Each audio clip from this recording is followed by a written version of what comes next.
Assalamualaikum warahmatullahi wabarakatuh. Selamat malam pemirsa redaksi Aceh TV. Kembali hadir menjumpai Anda dengan beragam informasi aktual dan merakyat dari Tanah Rencong.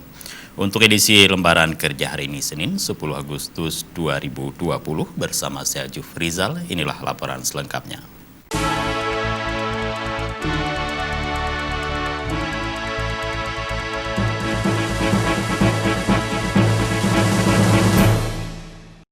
Kita awali dengan informasi perdana dari Kabupaten Biren.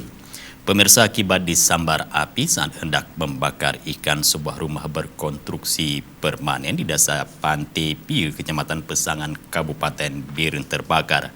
Beruntung api segera bisa dipadamkan.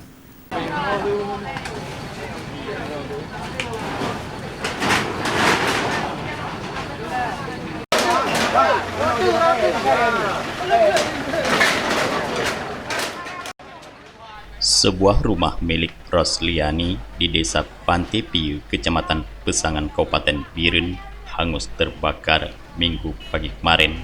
Kebakaran terjadi sekira pukul 7.00 WIB saat Rosliani hendak membakar ikan di dapur miliknya. Menurut Rosliani, pemilik rumah, kebakaran rumah miliknya tersebut dipicu akibat menyalakan api dengan bensin, sehingga api menyambar ke sejumlah barang-barang yang mudah terbakar, sehingga dengan cepat api membakar rumah miliknya. Pakai ini memang sengaja buat masa membakar ikan. Oh, bakar ikan dari bara, Bu ya? Enggak, pakai korek. Cuman dia pakai bensin sedikit. Oh, nyambar. Itulah nyambar, bagian bensinnya nyambar. Ada alas kaki, kesek kaki tebal kan. Saya siramin air, ada air di ember, celupin ke ember, dah tuh saya tutupin, saya bisa, saya lihat nggak bisa lagi. Sebanyak 3 unit armada pemadam kebakaran milik Pemkab Biren dikerahkan ke lokasi.